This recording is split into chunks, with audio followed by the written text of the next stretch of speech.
D sir, इसका जिस तरह आप बता रहे हैं कि बहुत सारी प्रॉब्लम्स के मैन ट्रूप्स कम कर दिए गए, बजट की बात सामने आ रही है, लेकिन पाकिस्तान से जो इस समय हम लोग लगातार हमले देख रहे हैं, इसमें सर 2 या 3 टेररिस्ट या 4 टेररिस्ट, कोई ज़्यादा घेरे पे नहीं होते हैं, ज़्यादा इनके पास में वेपन्स नहीं, लेकिन 2 या 3 के छोटे छोटे ट्रुप्स में ये लोग आते हैं और वहाँ पर सर जिस तरह लोकल सपोर्ट मिल रहा है, एक बहुत बड़ी प्रॉब्लम रियासी में भी हमने देखा।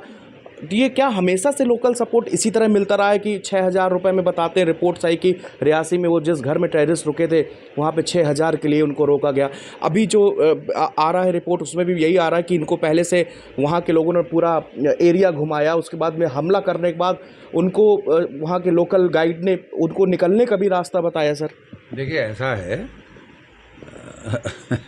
मैं आपको बताना चाहता हूँ कि जब अब्दुल्ला सरकार, उसके बाद ये अपनी महबूबा मुफ्ती सरकार, उन्होंने एक प्रोजेक्ट रोशनी शुरू किया था, और गुज्जर और ये जो तस्कर हैं हमारे, ये रोहिंग्या, इनको लाके जम्मू कश्मीर में बसाएंगे और इनको जम्मू के इलाके में बसाएंगे जो कहाँ कहने को हिंदू बहुल इलाका कहा जाता था। कहाँ उनको बसाना शुरू किया?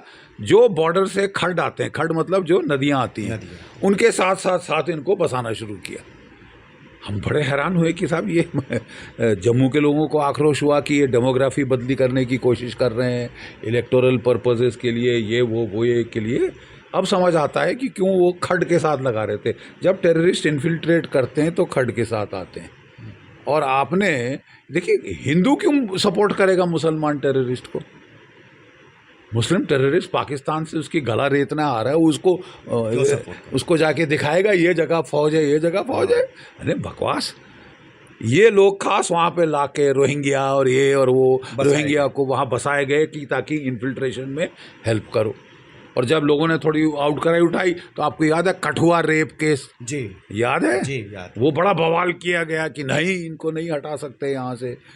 तो मतलब साजिशें तो हम अपने बरखिलाफ हमारे देश में लोग करते हैं।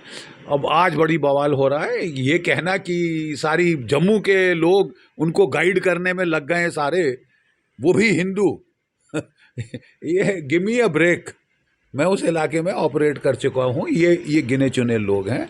और दूसरा आपने पॉइंट रेज किया कि 3 कैसे इतना मार रहे हैं। देखिए साहब, घना जंगल है, वो पहाड़ और जंगल है, ना सिर्फ जंगल है, पहाड़ों पे जंगल है और घना जंगल है। आप 2 मीटर आगे जाएं आपको दिखेगा नहीं है क्या, ठीक है?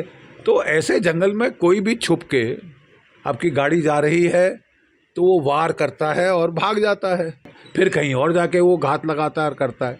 उसके लिए तरीका ये होता था ROP, रोड ओपनिंग पार्टीज, कि हम पूरे हर सुबह हमारी वो फोर्स लगता था जिसका काम होता था सड़क को बचाना ताकि यातायात ठीक चल सके।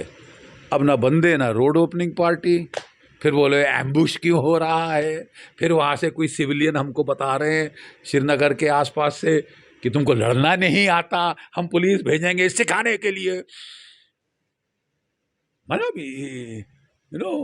वो ठीक काम नहीं कर रहे, कोर्ट ऑफ इंक्वायरी करो। अबे तेरे बाप ने लड़ाई करी है कभी? युद्ध आपने लड़ा नहीं और फौज को गाली देना आप पहला शुरू कर दो। ये लेट द आर्मी फाइट। मेरा सिर्फ सरकार से निवेदन है कि आप अपनी सेना के हाथ खोल दीजिए, जैसे आपने खोले थे बालाकोट और उसके टाइम। उनको पता है क्या करना। आप मुझे बताइए, जब इन्फिल्ट्रेशन बढ़ रही है, आप कत्ले गारत रोज देख रहे हैं, तो 4 साल से लाइन ऑफ कंट्रोल पे सीज फायर क्यों है? ये टेररिस्ट को आने की सहूलियत के लिए। I don't understand. क्या आपकी नानी क्यों मारी जा रही? क्यों हमने सीज फायर किया? सीज फायर आप करेंगे तो उसको तो खुली छूट मिलेगी अंदर आने की ना, उसको तो खुली छूट आप दे रहे हैं अंदर आने की। तो बड़ा काम क्वाइट बॉर्डर है, घुस जाओ यहाँ से, वो करो। 4 साल पहले बाजवा साहब ने सीज फायर मांगा था, गिड़गिड़ा कर, रो के पिट के, हम बड़े शान में आ गए, हाँ ले लो सीज फायर। उसने सीज फायर का फ़ायदा उठाया और उसने तालिबान को काबुल में बिठा दिया और बड़ा खुश हो रहा था कि साहब मैंने तो फतह कर ली अफ़गानिस्तान पे। अब उल्टे बांस बरेली को पड़ गए क्योंकि वही तालिबान उनकी ऐसी तैसी कर रही है, ठीक है?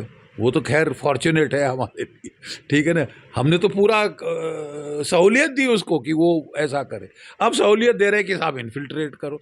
अब आई डोंट अंडरस्टैंड, मुझे कोई समझाए प्लीज़ कि ये नीति क्या है। बड़ी अच्छी नीति थी हमारी, हिट बैक, घर में घुस के मारेंगे तो मारिए ना।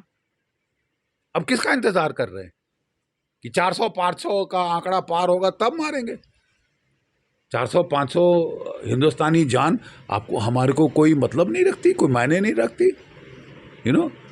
एंड आई वुड, इशारा मैं दे रहा हूँ क्योंकि मैं खुल के बात नहीं कर सकता। मैं कह रहा हूँ कि there has to be a whole of the government approach, कि हमारी इंटेलिजेंस एजेंसी सब संभाल लेंगी, इस पार उस पार, आप चुपचाप बैठ जाइए, फौज को घर भेजना शुरू करिए। प्लीज़ हमें भी अब फौज को भी उनका नमक का हक कमाने का मौका दीजिए। हमें वाई आर वी सेइंग कि सिर्फ one agency will do? It's a whole of the government approach. सब गवर्नमेंट के लिए काम कर रहे हैं, भारत सरकार के लिए काम कर रहे हैं। So let everybody do. हर किसी की अपनी कैपेबिलिटी है। सीज फायर क्यों दी है हमने लाइन ऑफ कंट्रोल पे? देखिए ये गंभीर इशू, इनके पीछे इशू है तह में। आज मैं आपको गहरी तह तक लेके जा रहा हूँ। ऐसे बयान दे देना, बयानबाजी करना, मार डालेंगे, सिर फोड़ डालेंगे, चकनाचूर कर देंगे, हड्डी का सुरमा बना देंगे, वो सब अच्छी बात है, करिए, बॉर्डर के पार करिए। अपनी जगह क्यों लड़ रहे? ये हमारे देश में एक आदत है, बन गई है। हल्दी घाटी का क्या कहते हैं, पानीपत में लड़ाई होगी, दिल्ली से 150 किलोमीटर दूर। पानीपत में ही लड़ेंगे साहब, उसके पहले हमको फुर्सत नहीं। Why don't you fight forward? अगर हमने पानीपत का युद्ध अफगानिस्तान में लड़ा होता, हमारे देश की तबाही नहीं होती। 3 पानीपत के युद्ध थे, तीनों हारे क्योंकि अपने देश में लड़े। तो क्या आप सीख क्यों नहीं रहे हैं? अपने इतिहास से क्यों नहीं सीखते? पार करिए, हमने किया हुआ है ना, कोई नई बात थोड़ी ना। ताबड़तोड़ जाके मार लगाई बॉर्डर के पार।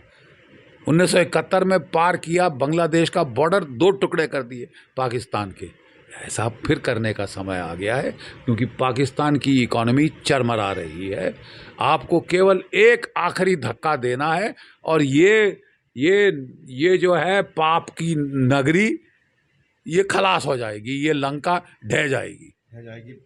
बहुत बहुत शुक्रिया हमारे साथ बातचीत करने के लिए। जीडी सर को आप सुन रहे थे और जिस तरह से उन्होंने जो ज़मीनी हकीकत पीर पंजाल के बारे में, जम्मू के बारे में और इन आतंकियों के बारे में, इनके छोटे ट्रुप्स के बारे में और हमारे देश के अंदर हमारी पॉलिसीज़ कहाँ लूज़ कर रहे हैं, कहाँ हम लोग लैक कर रहे हैं, उसके बारे में पूरी जानकारी यहाँ पर जीडी सर ने दी है। इनसे हम दोबारा मिलेंगे और तमाम पहलुओं पर आप जीडी सर को हमेशा सुनते रहे हैं। आगे भी हम इनसे आके और सेना से जुड़े हुए मामलों में ज़रूर इनसे हम बातचीत लगातार करते रहेंगे।